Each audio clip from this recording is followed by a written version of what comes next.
boldly engaging the mindless propaganda of our time, apparently with reason. This is Rage of the Age.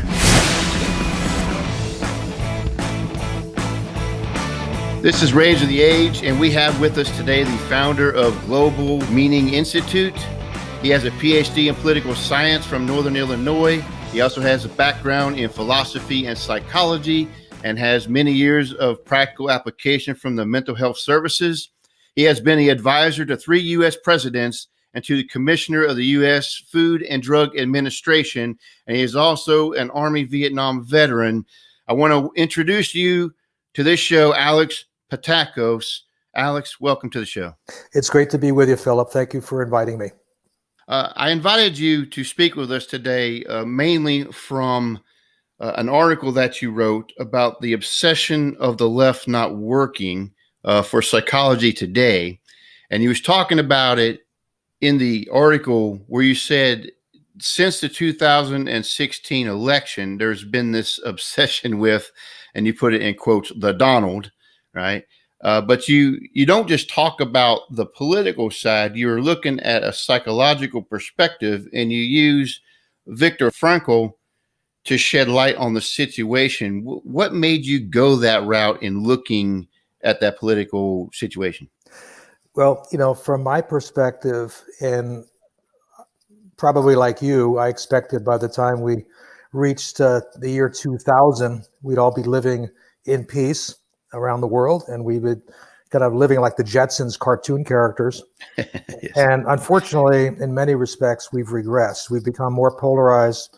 We've become, in a lot of ways, much more critical and judgmental of each other. And so my passion, and this is part of the reason why I was blessed and honored to have had the opportunity to be mentored and influenced by Dr. Victor Frankl, who was a Holocaust survivor and a very established, well-known, not just psychiatrist, but existential philosopher. So his work has always resonated with me ever since actually I was a child, a teenager at least. And it was about the human quest for meaning. And so I started writing a column for Psychology Today about how people can find meaning based on not just my own experiences, my own books that I've written about the topic, but also, to try to get people to see that meaning itself should be the kind of the driver or the moral compass, if you will, to get along and to really live a fulfilled life, or as the Greeks call it, the good life. And when I started to look at some of the political shenanigans that were happening prior to the election, and a lot of the venom that was being thrown out, not just at Donald Trump, but also, Republicans versus Democrats, the whole idea of the globalist versus the nationalist. Yeah. I consider myself a patriot, and as a patriot and as somebody who did serve, as you did in the military, that we, our brothers and sisters died for something. They sacrificed things for a greater good. And I just felt like somehow that was being marginalized. And so it kind of came upon me to say, well, wait a minute, everybody is kind of looking at the Donald Trump phenomenon in such a negative way. What can I do to bring meaning to the conversation? So I wrote that initial piece because I really felt that some of the people who are characterized now what we call Trump derangement syndrome. They were so obsessed with Donald Trump and his candidacy, let alone his presidency, that they weren't looking beyond themselves. And they didn't really see the possibility that, he could do something good for the country. And the reality is, in terms of democracy, our purpose as citizens isn't to destroy the country. And in many respects, we're seeing that today with the rioting that's going on around the U.S. As a result of that, tragic incident. And there's no question that there has to be justice. But the idea of tearing down communities, killing people's livelihoods and so forth, whether we're talking about the politics of racism or whether we're talking about the politics of healthcare with the pandemic, the reality is that we have to come together and at least be civil with each other. And so the article was originally to kind of show people from a psychological, meaning-centered perspective, since that's my area of expertise, in addition to my background in government, was to show people that, you're actually working against yourself by being so obsessed And this is what Victor Frankl referred to as paradoxical intention. We become so obsessed, so fixated on an outcome that we actually start stumbling and falling over ourselves, and we work against our best intentions. And so that was the original purpose of the article. Obviously, it got a lot of attention when it came out last year. I was on a radio show in San Francisco, and I said, oh my God, of all the places to be interviewed on this topic, that's probably one of the ones that they're going to be out there to, like sharks, getting ready to take me down. Yeah. But I made it through, I survived and so forth. And then I did a follow-up piece more recently about the whole idea of the Trump derangement syndrome, as it's now called. Orange man bad. He can't do anything good. And I'm saying, well, wait a minute. As Democratic Republic, we ought to be spending our time fielding good candidates, focusing on campaigning for good public policies, rather than trying to be so polarized and so vicious that we can't even see the end of the light at the end of the tunnel. And so that's really what my meaning work is about, is to help people see beyond themselves, beyond their own narrow, myopic interests, and to try to figure out how to collaborate. One of the things I've said in the one book that I wrote, co-authored with my wife, Elaine Dundon, it's called The Opa Way, which is about it's about the search for meaning based on Greek philosophy, Greek mythology, is that you cannot connect meaningfully with others if you believe you have a monopoly on truth. And so many of us think that we hold the truth. Well, it's our truth. And unless we're willing to be flexible, we're not going to be able to bridge the gap. And I know this better probably than a lot of people, because I started out as a very far left person when I came out of the military. I became a member of the Vietnam Veterans Against the War. I got involved with a group called Students for a Democratic Society, SDS. I know more about Saul Alinsky's ideas than most people probably in the US. And I worked on the south side of Chicago. So the issue for me is that I learned the hard way that many of the things that we were doing with the best intentions weren't really accomplishing what I had hoped. And so I've become much more conservative, not just because of my age, but also because of my experience. Right. So, right. And so that's really what it is. And so I've been nicknamed affectionately Dr. Meaning, because I try to find the deeper meaning in everything in life, work, and society. And that's really what my writing, my speaking, my teaching, lecturing is all about. My wife has a degree in psychology, and I had a cursory course of it in my study of theology, but he never came up in my course. But she was reading his book, Man's Search for Meaning, Mm-hmm. and I was like, hey, what's that? And I ended up reading it because I love history and the historical perspective, and everything he went through. He was in actual Nazi concentration camps and came out alive, which was, a small number to accomplish that feat. But he came out with a whole different perspective than probably many would have.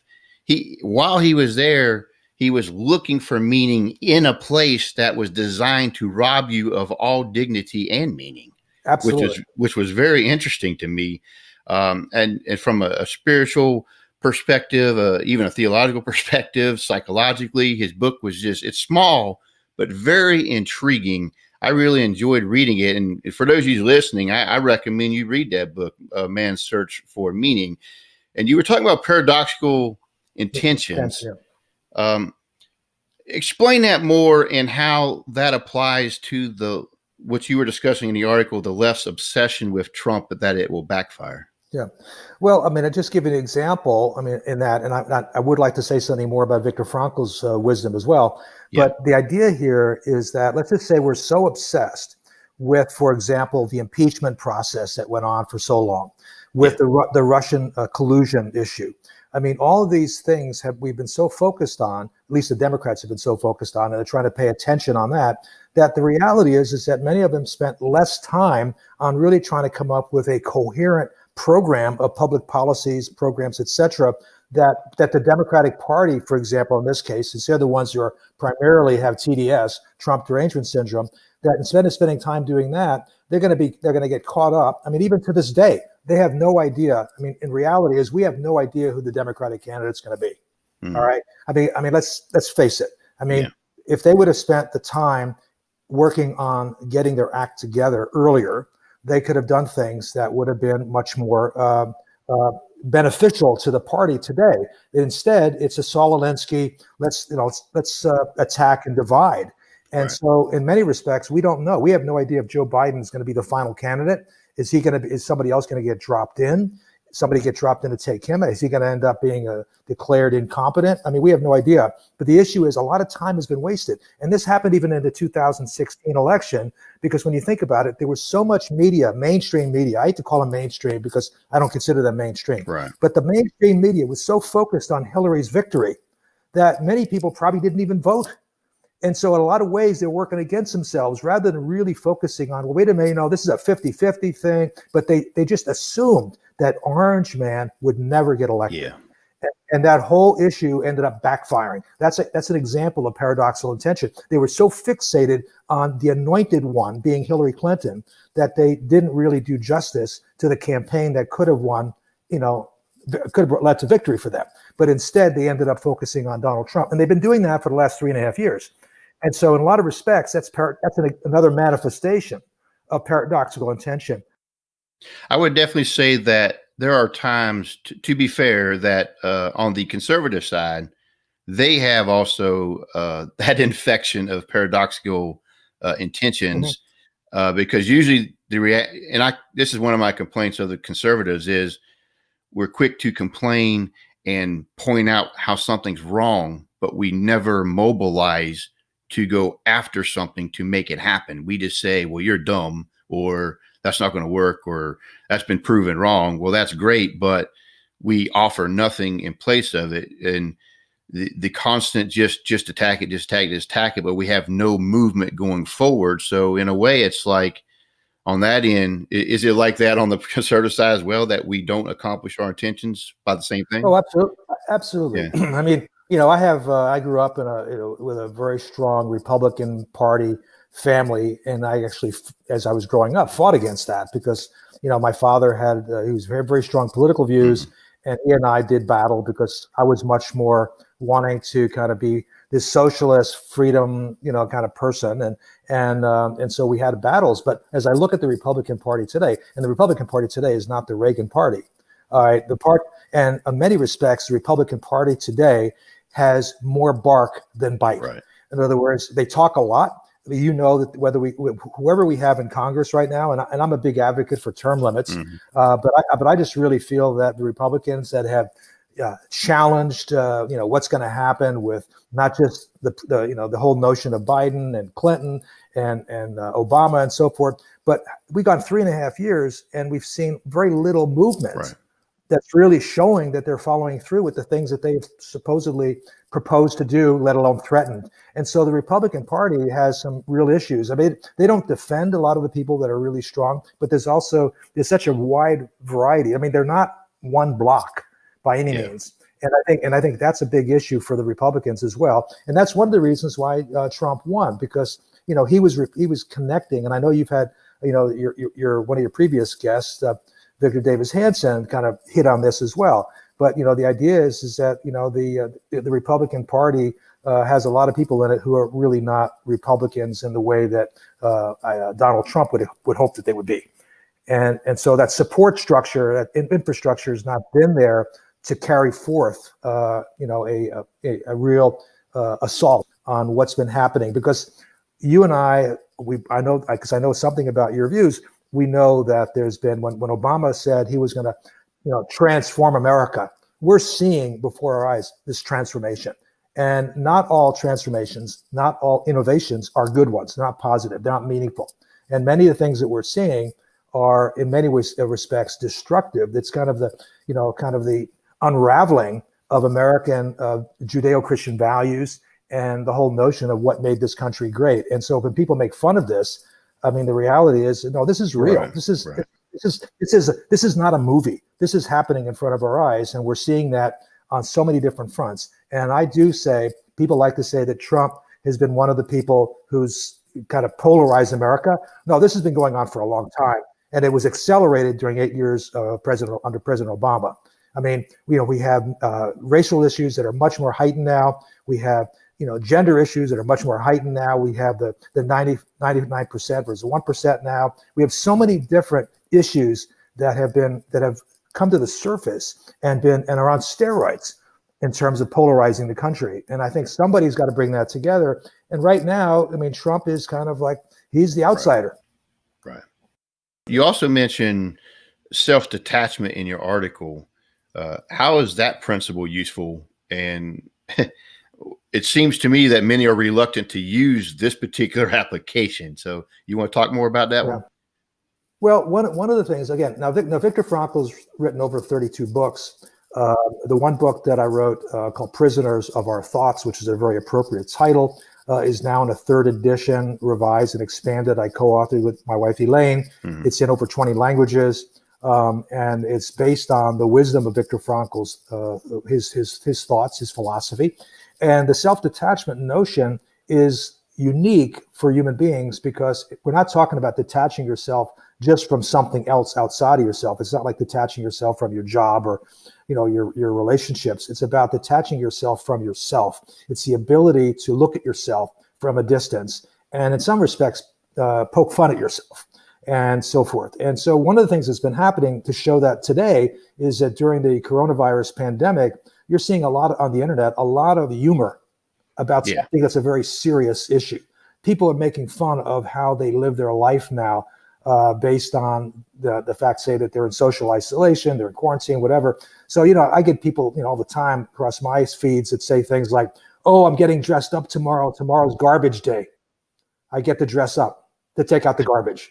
Right? I mean, and they're making fun of their own predicament. And that's a form of self-detachment. And Viktor Frankl had to do that, obviously, in the Nazi concentration camps. He actually had a sense of humor in spite of the horrific things around him and what was happening to him. And so the idea is that the notion of having a sense of humor is probably the most important manifestation of self-detachment. One of the great comedians of all time, in my view, was he's now deceased, Rodney Dangerfield. I don't know if you remember him. Yeah. But, Rodney Dangerfield, he made an entire comedy routine, and his entire career path was based on his notion of I don't get no respect. That's right. and a lot of his jokes were jokes about himself. And so that's the kind of stuff that we need to have happen sometimes when we're particularly in highly stressful situations. We have to kind of rise above our predicament in order to not to make fun of it, just to say it's not important, but basically rise above it so that we don't become a prisoner of our thoughts and then we get stuck. And so that's a big part of where we are today, is that we have to make sure that we can lighten up and don't get triggered. And that's a big word today, right? I mean, triggered. Yeah. Everybody's getting, a lot of my things, I try my best not to trigger people if I can, but there's no way, because I can't, if the only way I could not trigger people is if I was dead. And even that would probably trigger people. Very well could, yes. The mentioning of triggered responses and reactions, that's a psychological perspective as well from other schools of thought, behavioral psychology and things. Right. I have to say that particular form of honing and training in our political sphere does worry me quite a bit. Like you've mentioned this in some ways, that I'm seeing such passionate hatred and suppression of dialogue, and just this animosity has reached a fevered pitch, and it's probably not going to, it could get worse, honestly.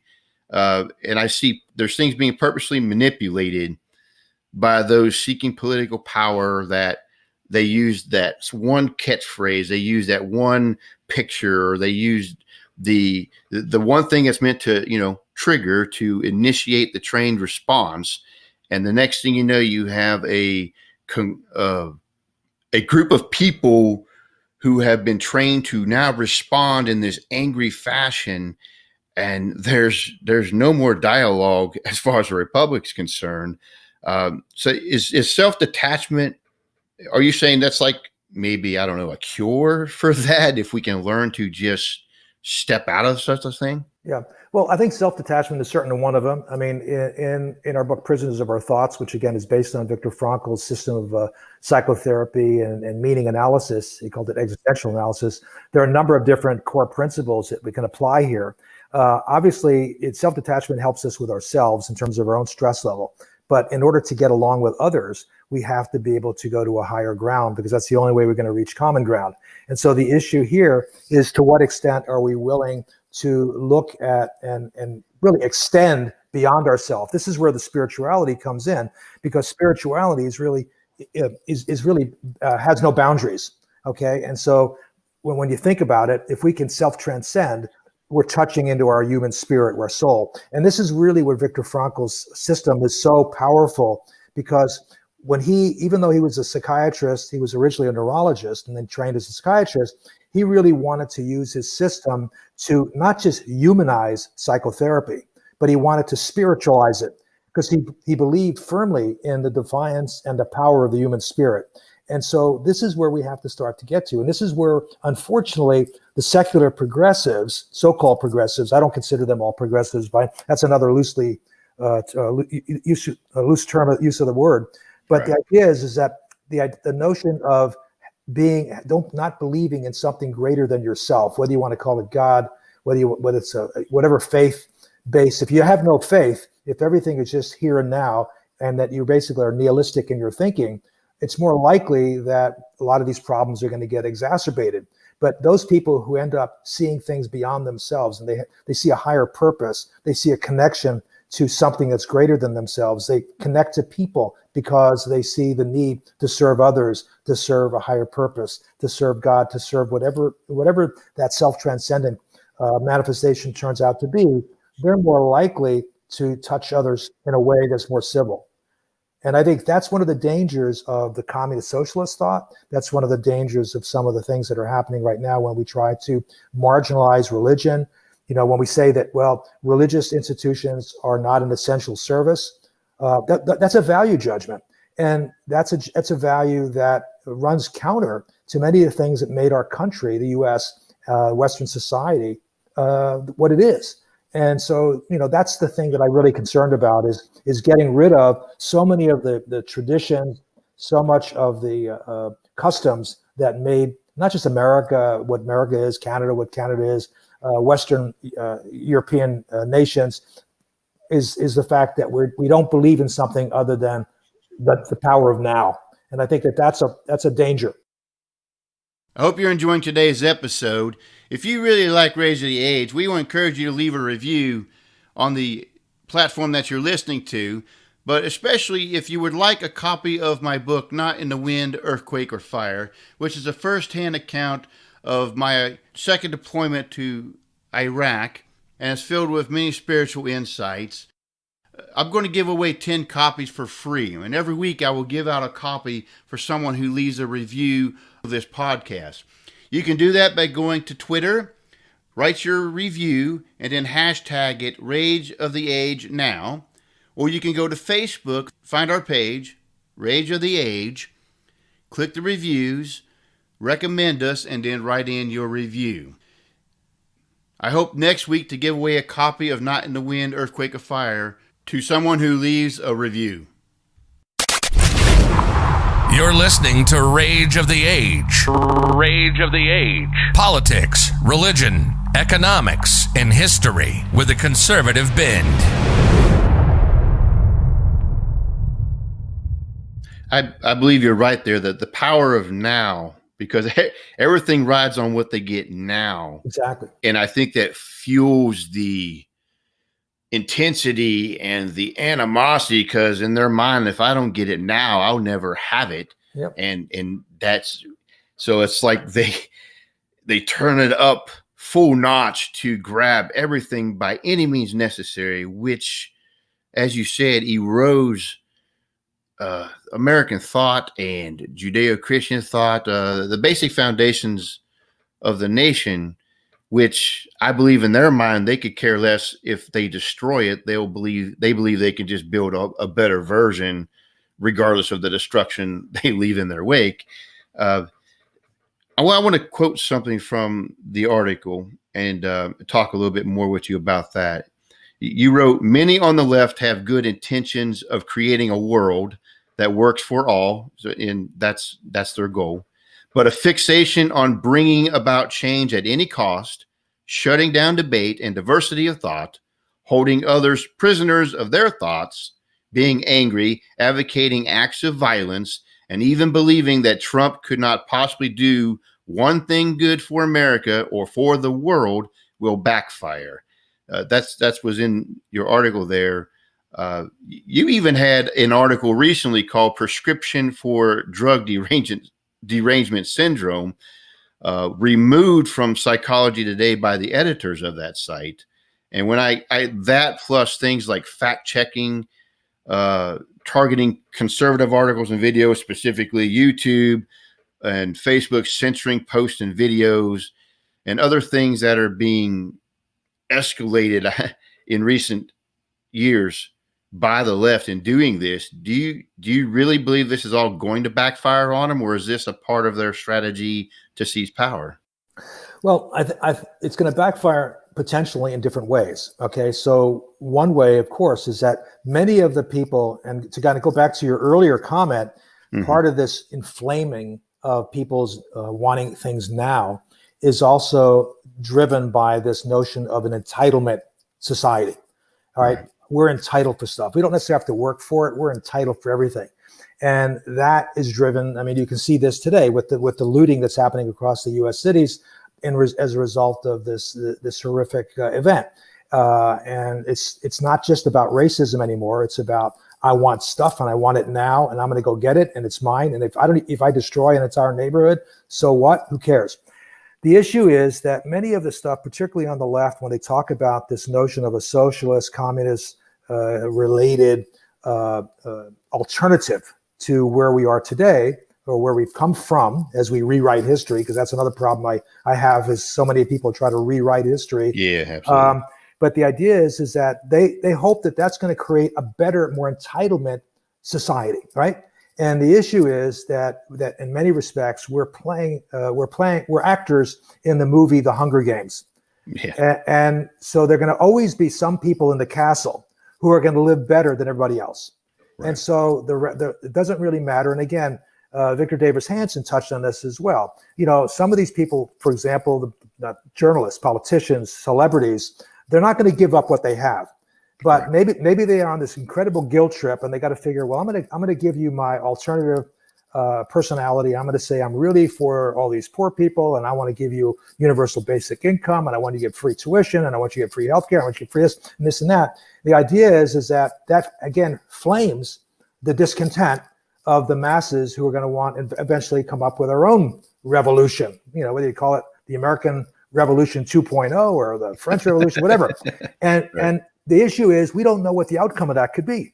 And so even today, the fact that there's stuff going on regarding I hate the words keep us safe, you know, stay safe with this coronavirus pandemic, because in many respects, and I know that I'm going to be, but fortunately on your podcast, I can say this, I'm coming across as a conspiracy theorist. Right. But the issue is I am not somebody who wants to see the government tracking everybody all the time and controlling behavior. I'm a freedom person. I'm a constitutionalist. I want to see us live basically have the kinds of freedom that the founding fathers, now I'm not going to call them founding people, I'm saying the founding fathers initially envisioned. And so I think that that's the case. So the backfiring could be that we turn into a socialist state that turns into a socialist communist state, which basically means we have a totalitarian state.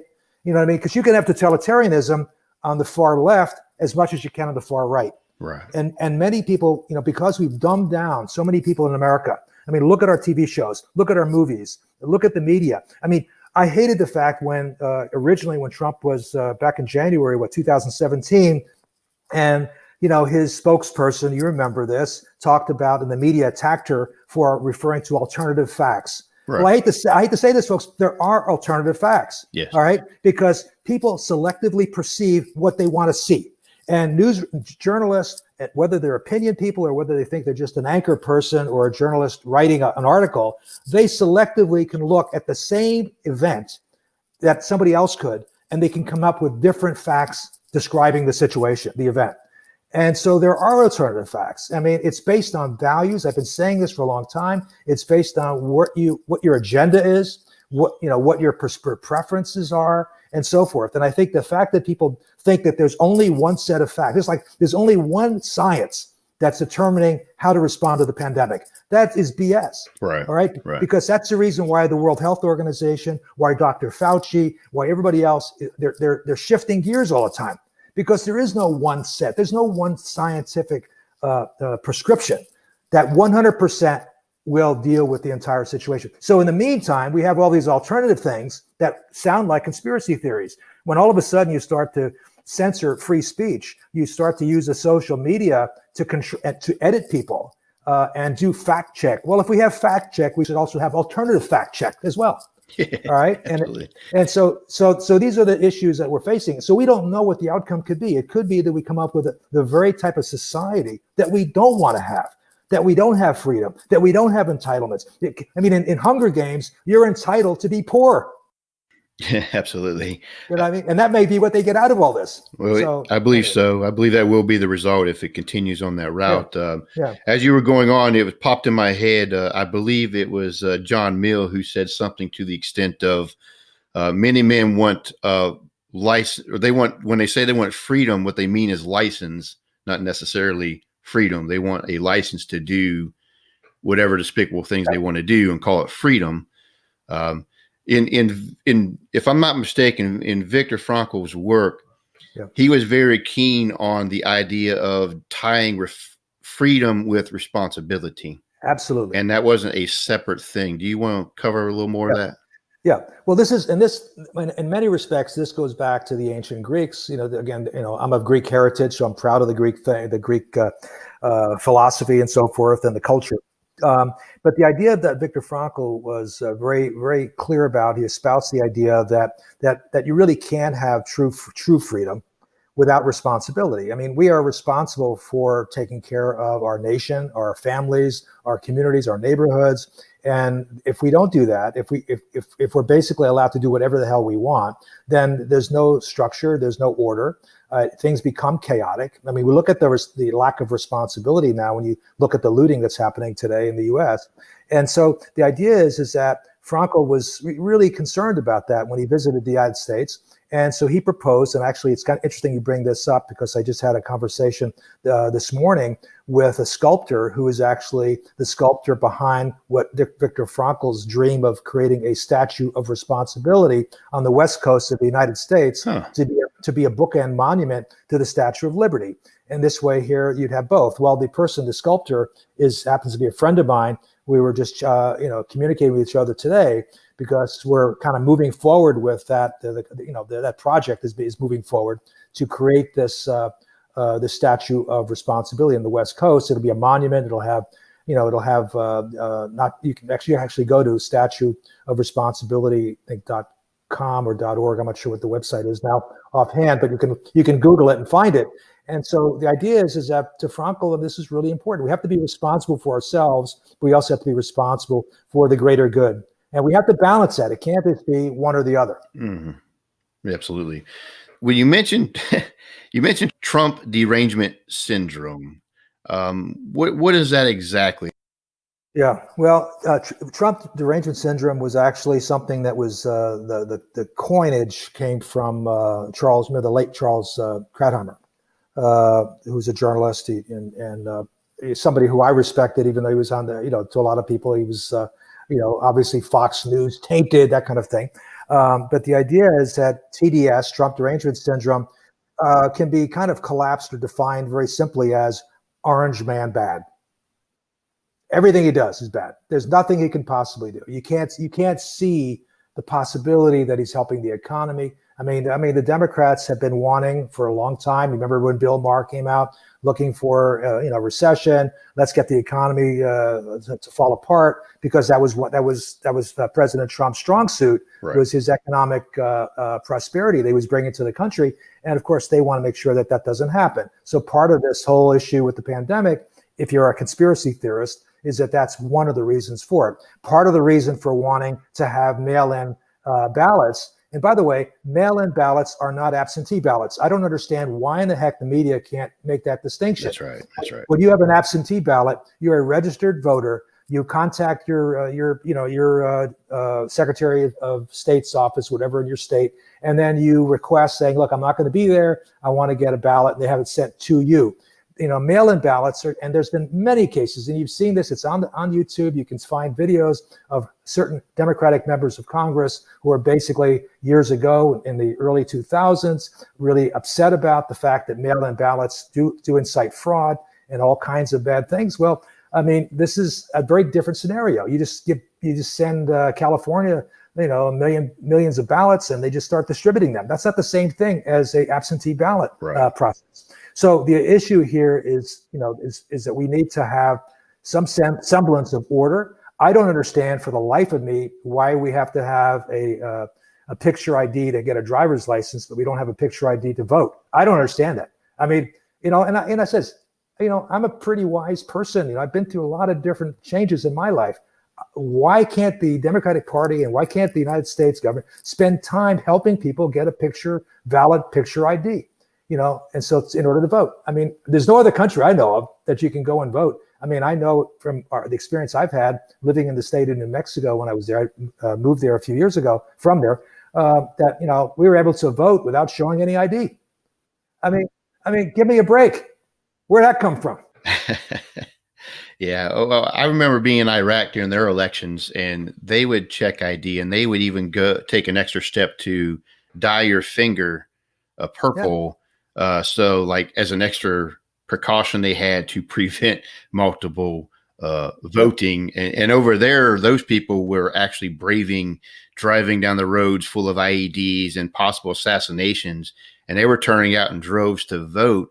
And I respected that more than what I see in some elections now and some of the shenanigans going on here in this supposedly more advanced country as far as, politics is concerned. Yeah, absolutely. This Trump derangement syndrome, Ben, is this like some form of pathology, just an absolute obsessive hatred? Is that kind of what that's describing? Well, this is, and for those who are listening, want to read the article, they can Google it. It's the article's entitled "Prescription for Trump Derangement Syndrome." It's on Medium since Psychology Today took it down.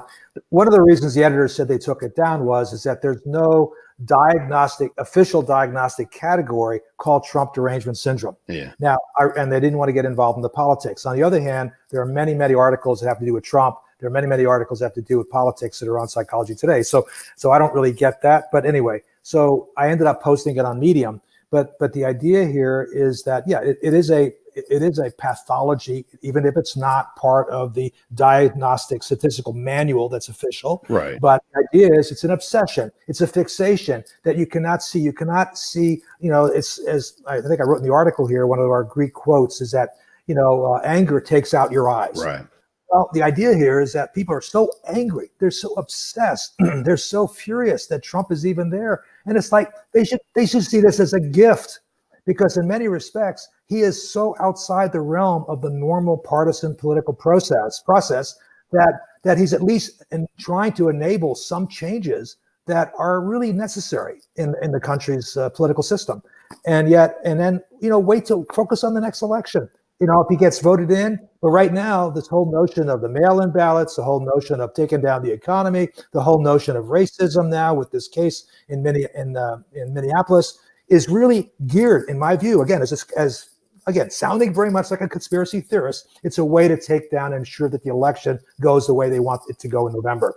And I don't want to get into whether or not it's George Soros is behind it, right. Whatever. But the issue is that the Democratic Party doesn't have really a leg to stand on in terms of its own solid, sound, meaning-centric public policies. And so the only way they can do it is they follow the Saul Alinsky playbook by taking down their opponent. And that's what they're doing. Right. I can definitely understand what you're saying in regards to when we say conspiracy theory, we always think about these high-minded plots and actions that are so sinister and plotted out to the 100th move, and which is the nature of conspiracy is if the more people that know about it, the less likely it is to succeed. So right off the bat, you can't call everything a conspiracy, but I do believe there are people who are opportunistic, and when they see a crisis, they do, like you said, they find a way to take out their opponent, and they see that that little leverage they can use. And no, it's not like they plotted it the whole time. We're going to unleash this virus and we're going to make it do, and we know this will be the result, because a lot of times we can't always predict cause and effect perfectly, but they see an opportunity to go, we can use this and spin it for leverage and go after this. So it's not like, it's more like they improv, if you will, in their political savviness to go after things more than, a conspiracy. So I definitely understand what you mean by, you sound like a conspiracy theorist, but to me, that's not the same thing. You're observing their actual political maneuvers and the things that they're using to get things done.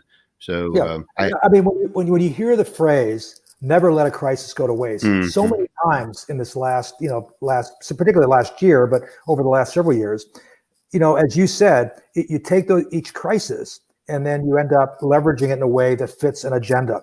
Now, the conspiracy part of it is a hidden agenda, an agenda that isn't maybe explicit, right? And every crisis is somehow molded in a way to support and advance the agenda. I do believe that there's an agenda. I do believe that there's a conspiracy, because it is, in my view, to take down President Trump, all right, and to not allow him to have 4 more years. And so they'll take whatever crisis, but whether or not there was, besides Antifa, Black Lives Matter getting involved in Minneapolis, or whether the anarchists were paid to go there and to help start looting and everything else in order to create more racial tensions in the United States, I don't know. But the issue is, every one of these crises is strategically beneficial to different sides of the political spectrum, right? And they can use it to advance their agenda, their benefit. And that's what it is. But it's very interesting that the word conspiracy theories are typically lodged against conservatives. Right. Why don't we see it going the other way? Yes, absolutely. In that the article, "The Prescription for Trump Derangement Syndrome," I mean, the title was implying, this is a cure for that. And one of the things you zero in on for the cure is considered one of Frankl's grand maxims, which is, everything can be taken away from a man, but the last of the human freedoms, to choose one's attitude at any given set of circumstances, to choose one's way. Very profound statement. But if I can flesh this out a little bit, it's almost like, can someone accept an antidote if they don't think they're poisoned? If someone doesn't think they need to be cured of TDS, why would they want to swallow that cure? If they're so obsessed with being, as you say, if they believe they have the corner on the truth and they know they're right, how are they going to accept that as something they need to help them with, TDS, which, like they'll say, is not even an official diagnosis? Right. And by the way, there was Bush derangement syndrome, right. If you go back to President Bush. So it's a good point, very good question. And I think from my end, again, I've been affectionately nicknamed Dr. Meaning, because meaning is kind of the driver of my life. It's been for pretty much my entire life, is trying to find a deeper meaning in whatever situations I confront, and to help others do the same. And that's probably one of the reasons why I'm so loyal to Victor Frankl's work. But the idea behind trying to find a prescription to something like Trump derangement syndrome is that it's not necessarily about what Trump derangement syndrome or any other syndrome does in terms of its ultimate objectives. It's really about, what are the side effects? What are the conditions that TDS ends up creating in people's spirit, mind, and body? And so when I see a lot of people who are obsessed, whether they're obsessed with Trump or whether they're obsessed with anything else for that matter, typically they manifest symptoms like anger, depression, excessive stress, disillusionment. They give up. There's cases of domestic violence that are related. I mean, we know many cases since Trump was elected where families separate because they have different political views. Right. And you find that you no longer have any friends. All right. I know that for me. I've lost so many people that I thought were my friends. But as soon as anybody says, well, if you didn't, it was kind of ironic, because during the 8 years of Obama, if you weren't supportive of Obama's policies, you were racist. Right. All right. And they didn't like you for that because you didn't support the president. Now, if you support the president, they don't like you. So they kind of and you're a racist, and you're a racist the other way. Right. So it's kind of ironic. Yeah. But the idea is that what are the implications for the individual who exhibits symptoms of TDS, for example? That's where I'm concerned about. That's why I try to say the prescription is not a cure for trying to solve what happens to President Trump in the future. The prescription is to help people get healthier themselves spiritually, emotionally, and physically, so that they don't become depressed. They don't yell out. You see all on the internet so many pictures and videos of these people who are screaming and crying because Trump did something and he triggered them. Well, in addition to the whole notion of the quote of Victor Frankl that you just cited in our book, Prisoners of Our Thoughts, there's a passage in there in the foreword to the book that was written by Dr. Stephen Covey. And the passage basically says, between stimulus and response, there is a space. Mm-hmm. And within that space is where we can choose our response. And it's based on that response that we can find our health, our happiness, and so forth. And so the issue here is that many of us, we collapse the space between stimulus and response because we immediately become triggered.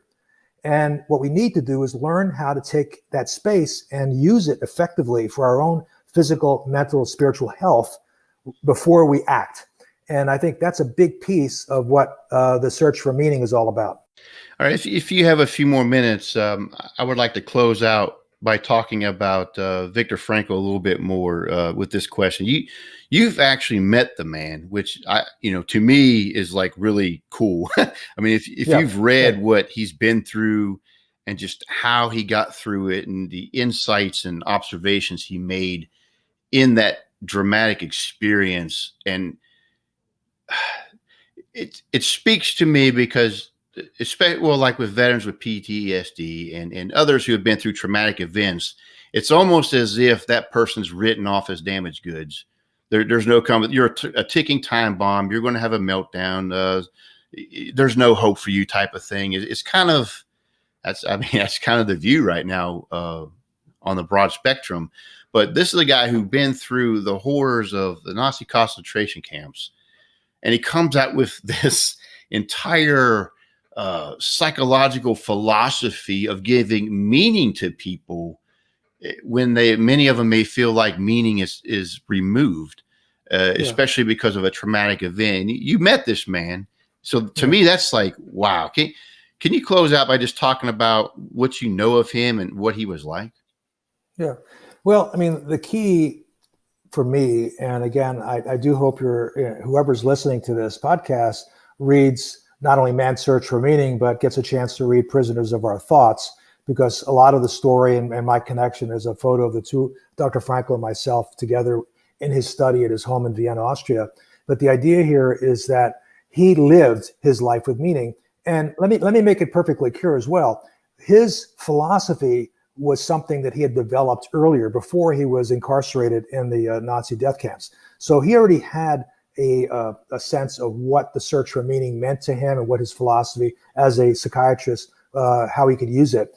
And when he ended up going into the camps, in a lot of ways, in a very strange way, it just reinforced and confirmed his belief system that meaning was the primary intrinsic driver of human beings, because that kept people who didn't have a sense of meaning, that they weren't searching for meaning, more likely didn't survive, all things being equal.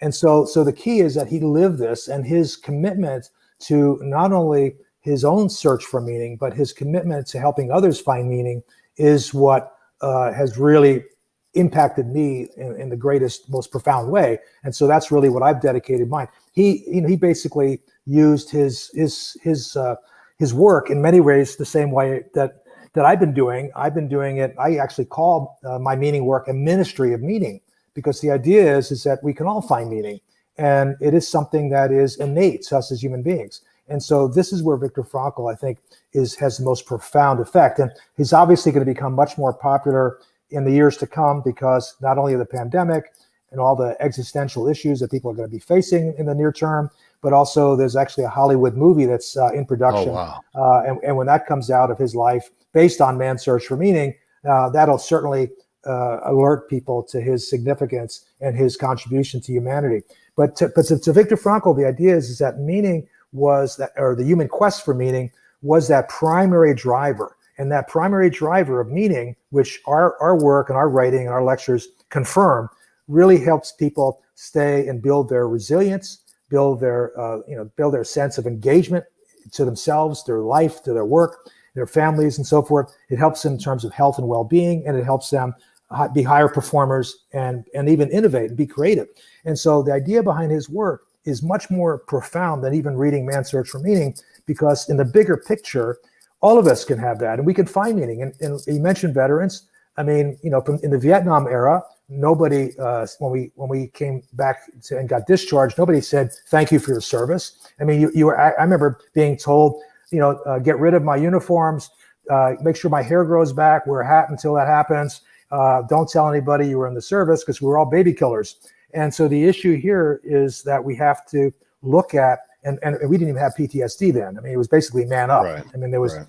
And so the idea here is that dealing with veterans issues, which happens to be a very high priority for me, is also a meaning quest, because there is meaning. It's not just meaning for the poor folks here that and their families that have to deal with that experience, but it's for society. Society. I mean, we should be embracing, and we shouldn't have to be telling veterans we don't have support for you, we can't do this for you. I mean, if there's anybody that deserves essential services, it's veterans, in my view. Absolutely. Anyway, so Alex, I appreciate you being with us today and the insights you share. And we came at this from many directions, which is what I was hoping for. I mean, you tied in psychology, philosophy, politics, all kinds of things, which I enjoy these types of conversations.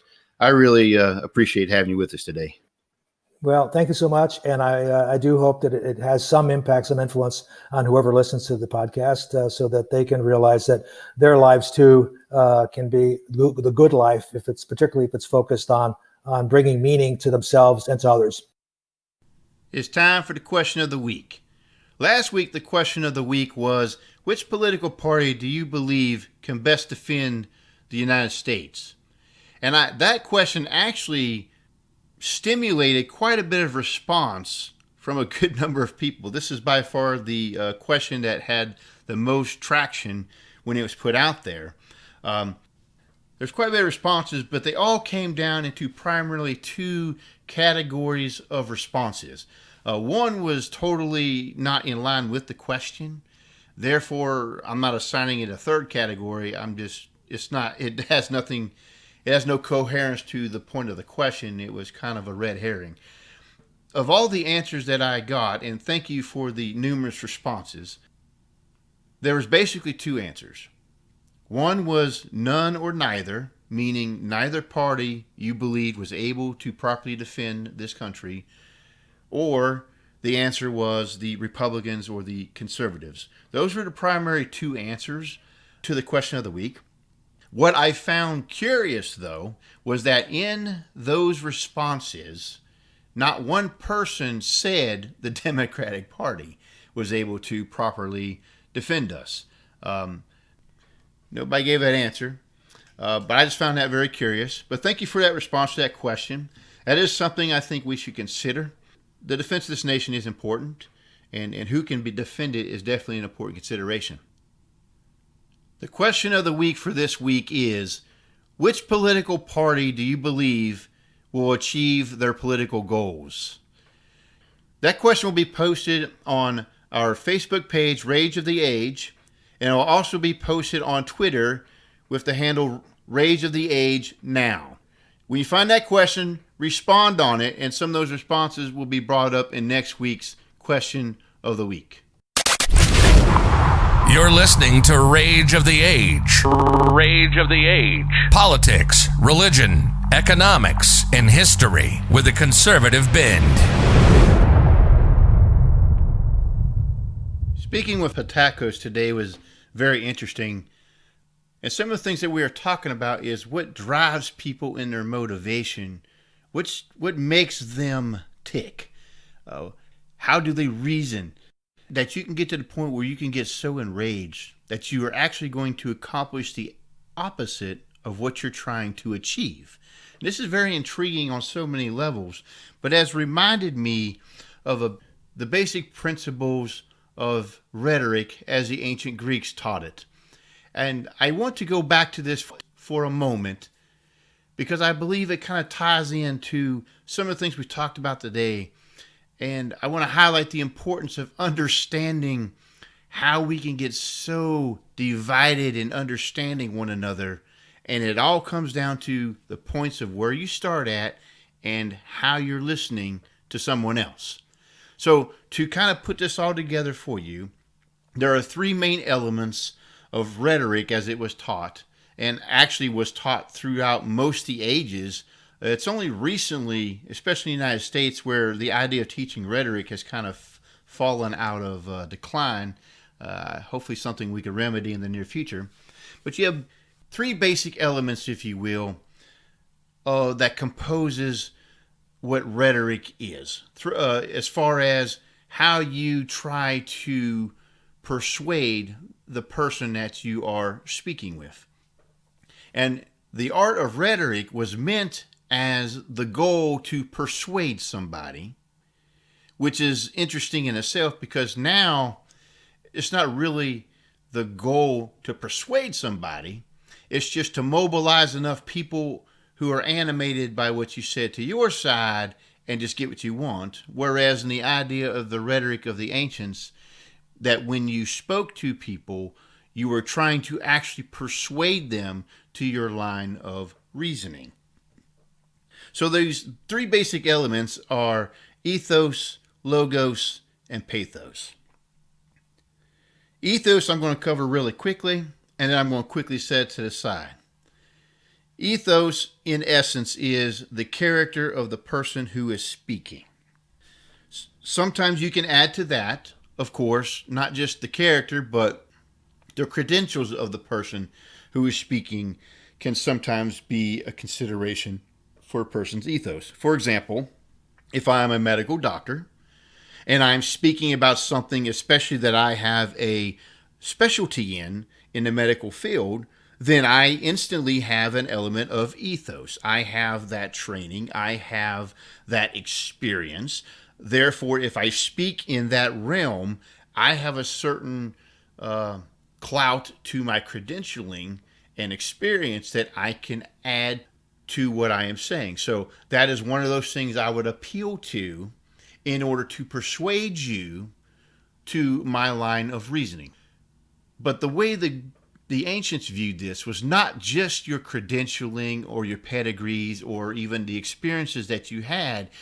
One of the big purposes of ethos was to determine if you are the type of person who would abuse the other two items that we're going to discuss here soon.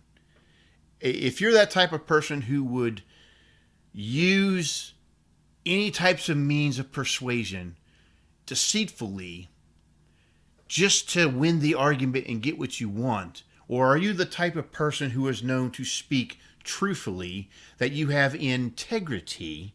And that is really what they meant by the ethos. Now, I'm saying that I'm going to set this one quickly to the side because honestly, in our day and age, it's almost as if, especially our political leaders, we expect them to lie. We don't expect any of them to have any integrity. We don't even want someone who's persuading us to have integrity. It's almost as if we accept the fact that no one has any integrity. They have no good character or even morals about them. Therefore, we don't really consider that in the person making the persuasion anymore. And I find that kind of sad, but that's the reality of our day as far as how it's applied to us now. But I want you to understand ethos back in the day, throughout the time of from the ancients till very recently in the time span of human history, it was understood to be one of those things as a safeguard, so that if someone was abusing these other items that I'm going to talk about, the logos or the pathos, and if they were manipulating those things, ethos was meant to be that one final thing to go, no, we know you to be a truthful person. We know you to have integrity. Therefore, we need to listen to what you're saying. But if they have the opposite, no matter how great the logos or the pathos, you can always have that element of doubt because you have a poor ethos. but for some reason we don't use that today. But I really want to contrast with you today the other two elements. You have the pathos, and then you have the logos. Pathos is basically the appeal to the emotion of somebody. And it's not meant to just stir up any emotion. It's meant to appeal to emotions that are sensible, that every typical person is meant to have.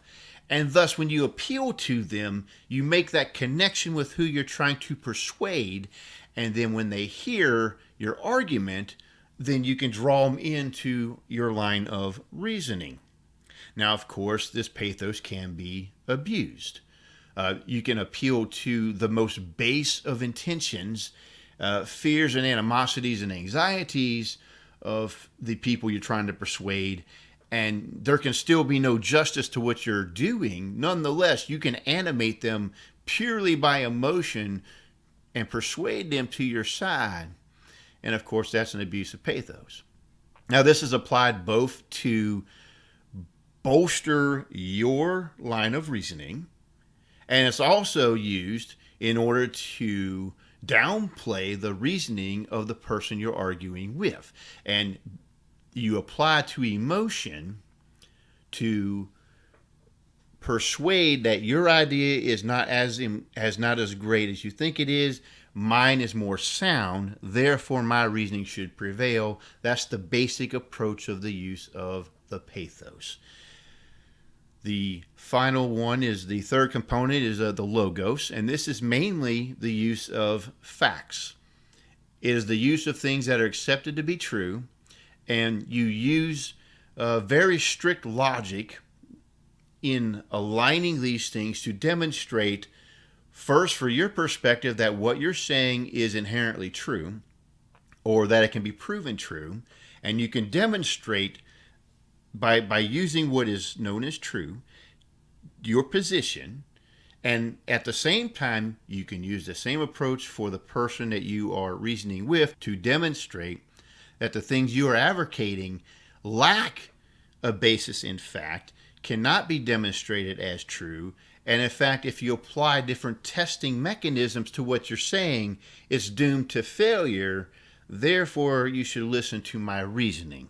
And that is the basic use of logos. But I want to contrast pathos and logos today because there seems to be a polarizing effect, not just in our nation with the politics and the worldviews that are competing with each other, but even in how these worldviews express themselves is polarized by the manner of the rhetoric in which they use. Those on the left, and of course this is an overgeneralization, it's not like everyone uses this, but the left tends to favor the use of pathos, and the right tends to favor the use of logos. Now this is a problem that this obviously creates. Each side is trying to persuade in a language that the other does not perceive. And this is why we often shoot over each other's heads in our arguments. It creates tension. What's not happening is there's no persuasion going on because the left tends to favor the pathos and only hear through the emotion. And the right tends to only speak in logos, facts and figures, but they don't hear what's being said emotionally, and the left's not hearing what's being said even with facts. And this is a very frustrating thing. What I want to really emphasize, though, to those like myself who are conservative-minded, do not underestimate the power of pathos. The tendency is for oftentimes those who are conservative to view this over-reliance on pathos and to dismiss it as ridiculous and to just ridicule it and assume that it has no standing, because in the end of the day, the political reality is the left knows it works with a lot of people, and therefore they're going to use it. And the thing about it is, even if the facts don't support them, if they got them so wrapped up as we mentioned earlier, with the things of being behaviorally conditioned, being triggered. It's not meant to be a term that's just to discard them. This is actually how it works. They trigger an emotion. It doesn't, as Alex said, you lose your eyes. In your anger, you lose your eyes, and the next thing you know, the facts don't matter. And that's the appeal. You can avoid any fact, no matter how inconvenient, because you are triggering them with the emotion. That is nothing in which we need to underrate whatsoever. Am I saying we should abandon the facts? Am I saying we should not use our logos? We should. It is our very peculiar standing. It is a form of reasoning. It is a form of reasoning which, upon good things, can actually happen because it comes with measurable facts and figures that can be applied, especially for the benefit of our nation. But we must also learn to speak in the term of pathos. We must come back to the idea of establishing an ethos. Otherwise, we are not going to make headroads against a force that has become the left in this nation. And I'm talking about the current version of the left now. They're not going to hear your facts and figures. They're going to hear the pathos.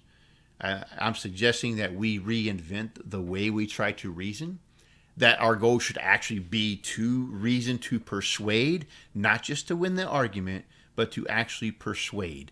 And we're going to have to relook how we do some of that, because we are very polarized in how we address each other. You've been listening to Rage of the Age. If you loved today's podcast, make sure to leave a review on the media you're listening through. Secure future episodes by heading over to rageoftheage.com and clicking the RSS feed button. Until next time, this has been Rage of the Age.